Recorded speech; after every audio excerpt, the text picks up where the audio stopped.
two top dogs in the ring. His 9s against Lococo's 10s. Here is the flop. And Aldemir, the golden child of the main event, flops 9s full. On poker's biggest stage, the 2021 World Series of Poker main event, Alejandro Lococo stood on the brink of immortality. The final table, the lights, the pressure. And now he's an arm's length away from $8 million.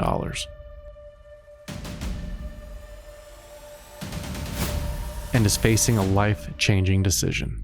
Wow, reaching for the big stack of purples, enough to put Lococo all in, and called by Lococo! Wow, wow, wow, he is gone! Lococo implodes, period.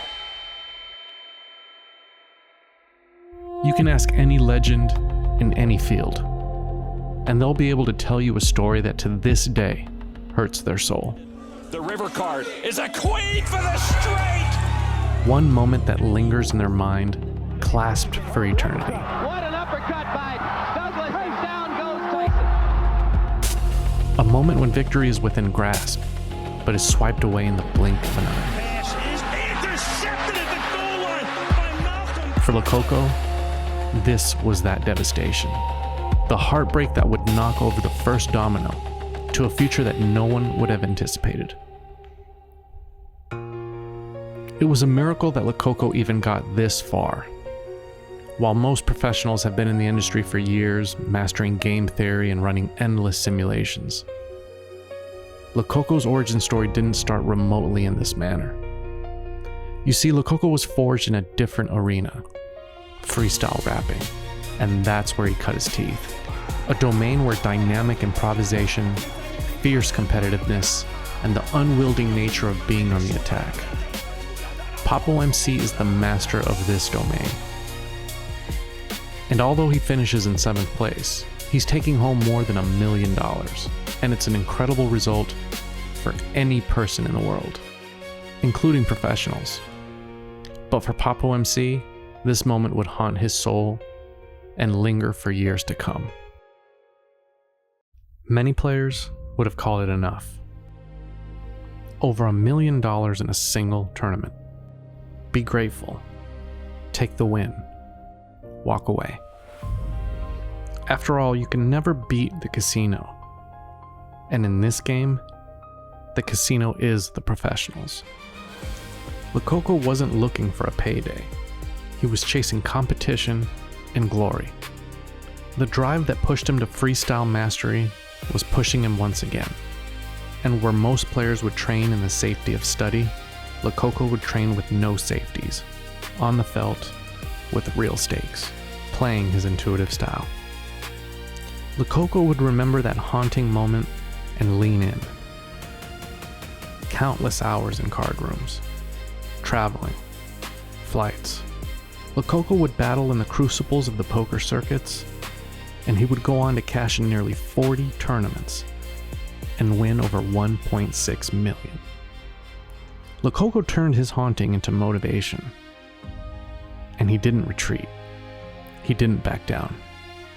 And although nobody thought he'd be able to top his main event run, a fuse would be lit that would ignite the poker world.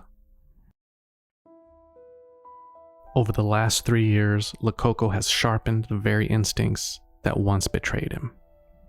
Now they'd be tested on the biggest stage he had ever faced, the Triton Million. A tournament built on extremes.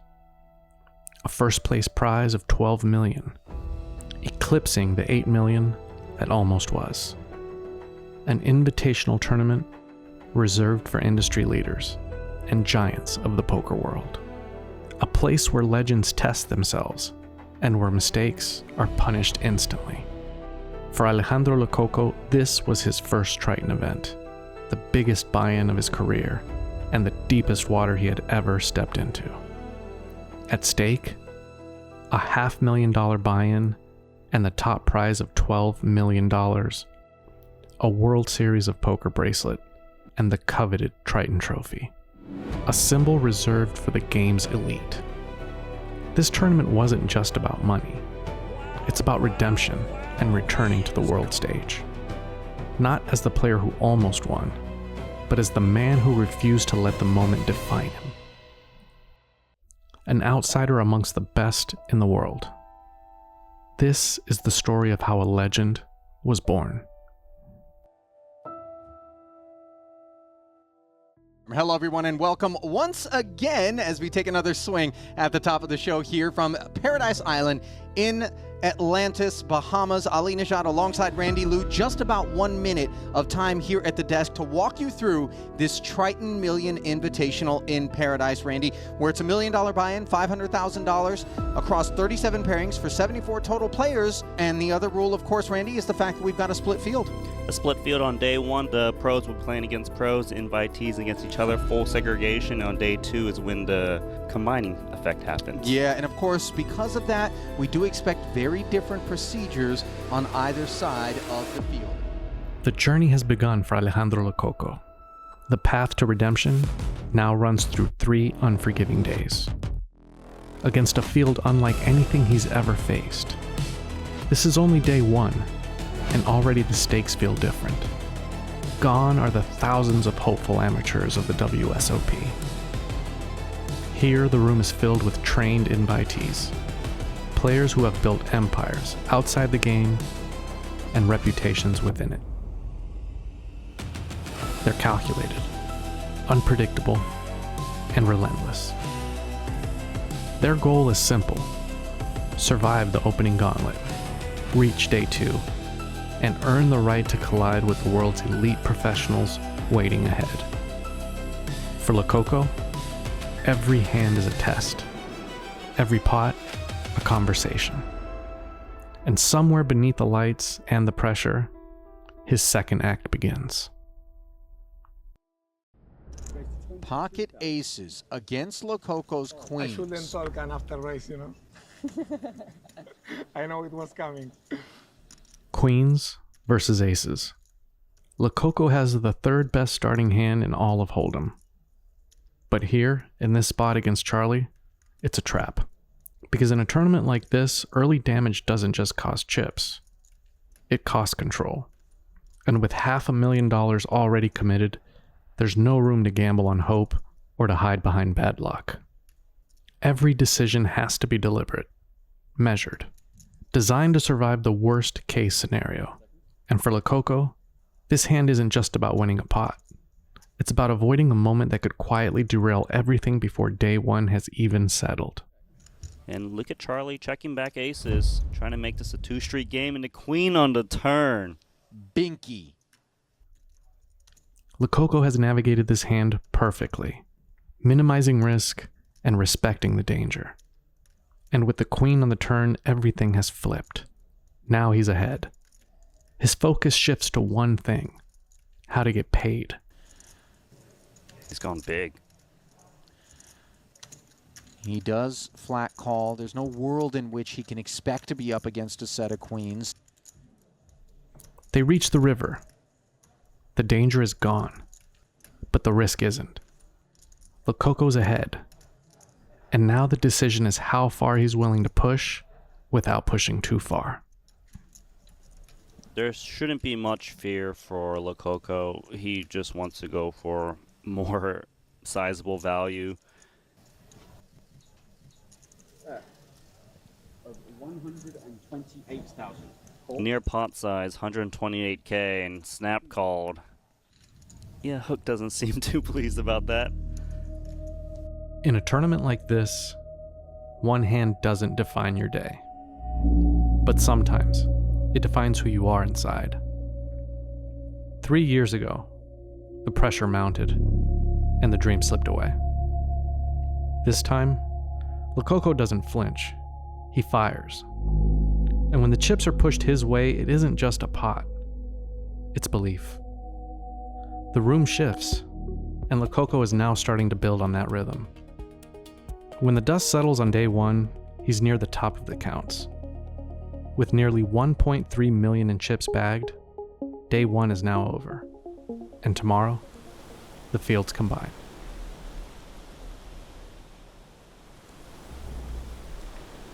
Day 2 begins in the Triton Millions. The field is down to 25 players. Just 7 eliminations stand between them and a guaranteed payout of $755,000. Standing in Lococo's path is Makita Bajikowski, a dominant force on the Triton circuit with over $60 million in tournament earnings and 5 Triton titles to his name.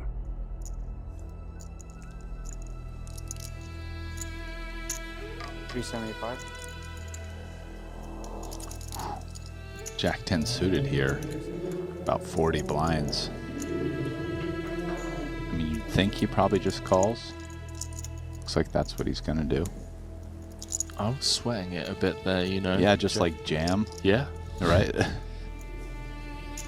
Stranger things have happened. Ace, Queen, 7. Nikita with top. That's going to continue small as expected. And Lococo has a gutter, so getting an immediate 5-1. Seems like he'll continue, and we'll see a turn. King would be quite the action card.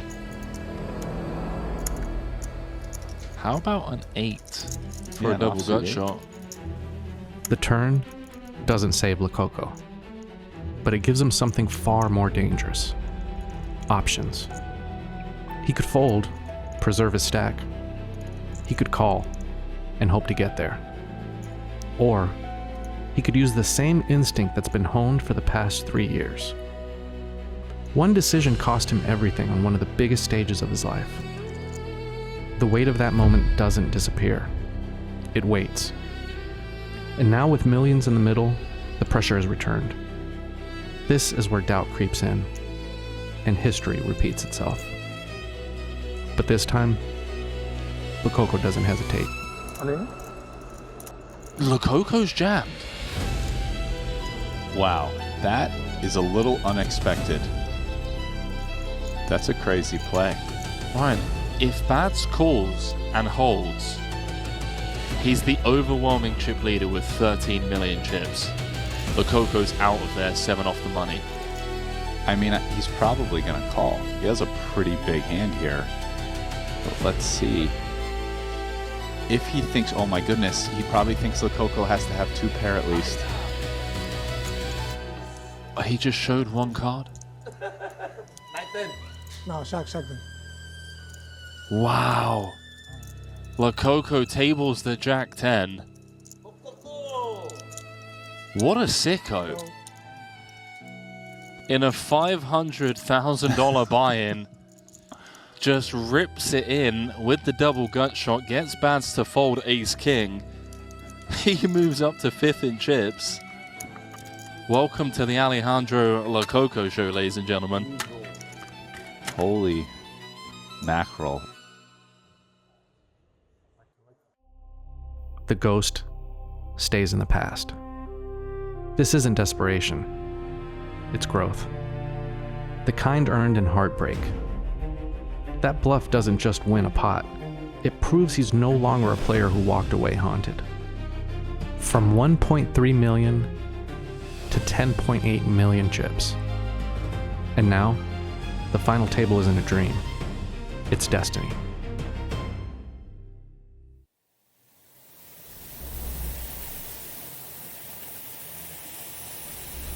It is time to get down to the arena and sink our teeth into the final 14. Here we go.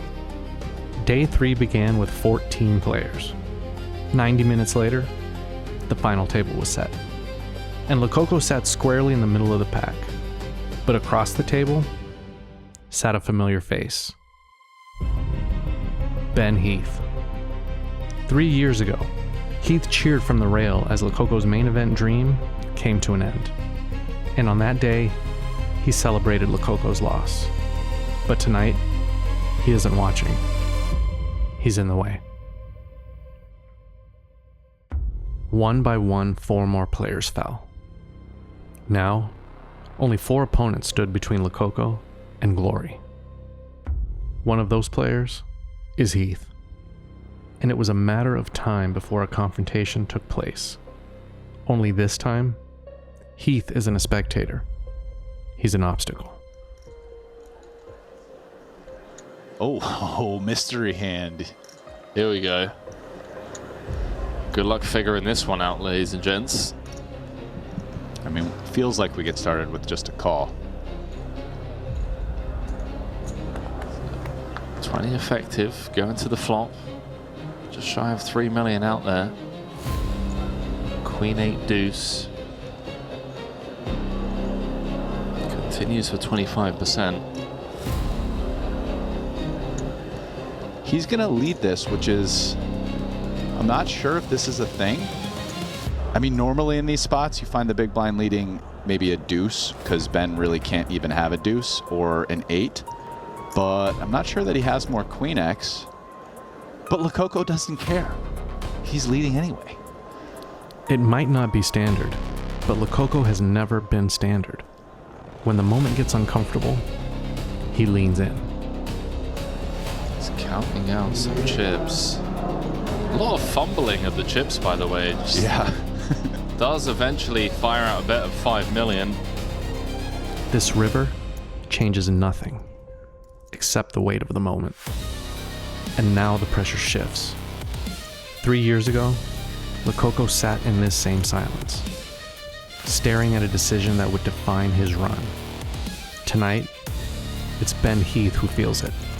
The chips, the consequence, the doubt.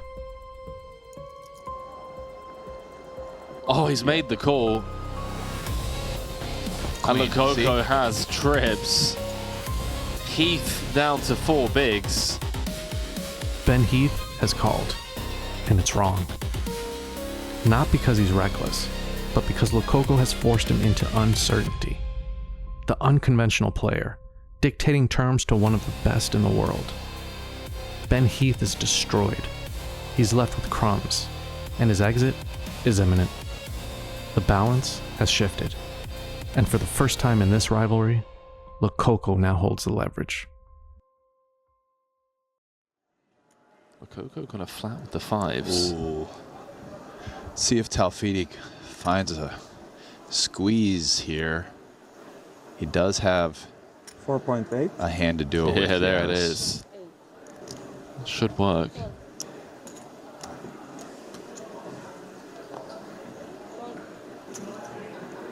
If 5s don't hit the mark,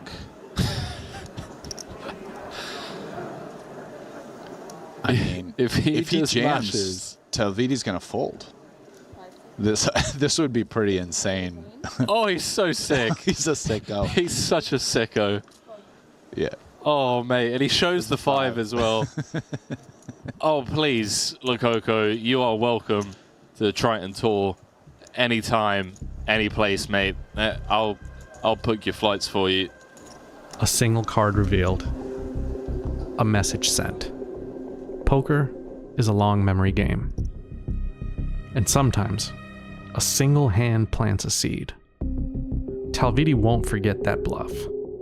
And when the two collide again, the question isn't just about cards. It's about belief. And a pretty good 10-7 of clubs for Lococo. As he made a 2.4, Talvidier digs in with King Jack, while Lococo has a double gutter, but no heart. 1.8 million chip follow through, 2 overs in, the Jack of Hearts. Doubtful that Elias is going to be going anywhere. The ice is so thin beneath our feet when we venture out into the wilderness that is playing versus Lococo. Top pair now for Talvidier on the turn. Massive card for Talvidi. One of the things I was wondering is, like, will Lococo be able to win this pot by bluffing? Very unlikely now. Other than making his straight. We've seen Lococo pull the trigger before, and get away with it. But this time, there's no leverage. There's no overcards, no fold equity. If he needs to bluff the river, the run will surely end here. Very dicey spot, but having hit the king, just a really comfortable call by Talvidi in position. Oh, what on earth was just delivered from the heavens? Oh my goodness. All in is a bet that makes sense. I mean, you're beating everything but a flush. Lococo has taken the only line available, and now his opponent must decide. Is this courage or catastrophe? My God, how much does Talvidier hate this? Yeah, call is pretty normal. And like I said, I don't think a bluff was going to work. With Talvidi now gone, momentum has found Lococo, and it refuses to let go.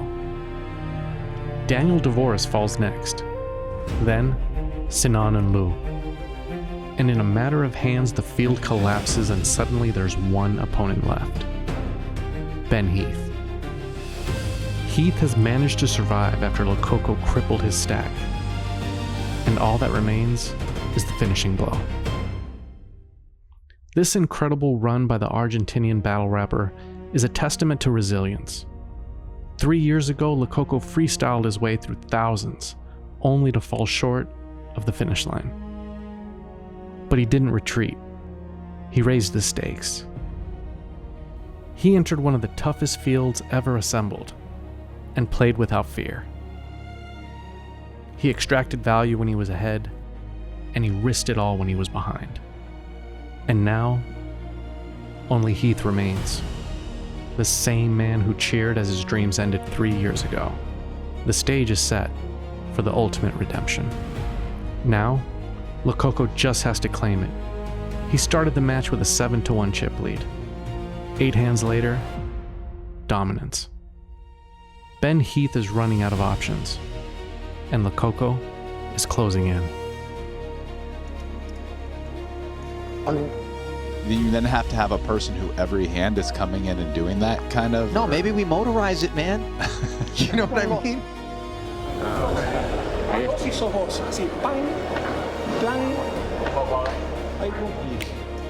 It's a pretty big advantage. Ace King against King Deuce. Lococo finds the deuce. 6 in the middle. This is an unbelievable feat that could be punctuated by this hand here if Heath can't find an ace.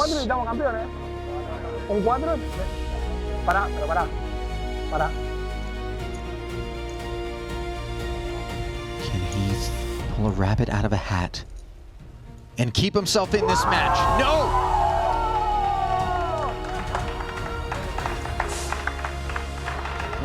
This is why the Triton Poker Series exists.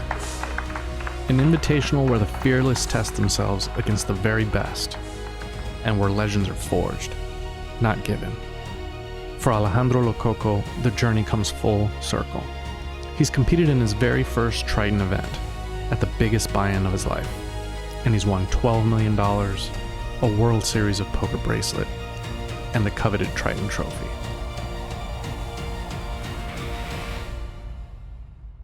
And for those that don't know, you are a legend in Argentina, a freestyle rap legend. So you have a way of commanding the mic, of commanding the stage, but sos un poco loco. I mean, you love a good bluff. I mean, my surname is Lococo, so it makes sense.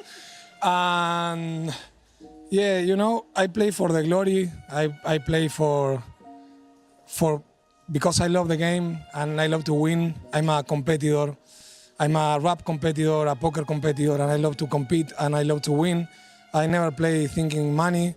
I know that some players think that is bad, but I play for this. I don't play for money, actually. So I'm really happy because now I'm a 500K Triton Million champion and 1 bracelet World Series of Poker champion. Ole, Papo! Gracias. Thank you so much. 3 years after walking away from a dream unfinished, Alejandro Lococo didn't just return. He came back with a vengeance on poker's biggest stage. And on this night, redemption belongs to Papo MC.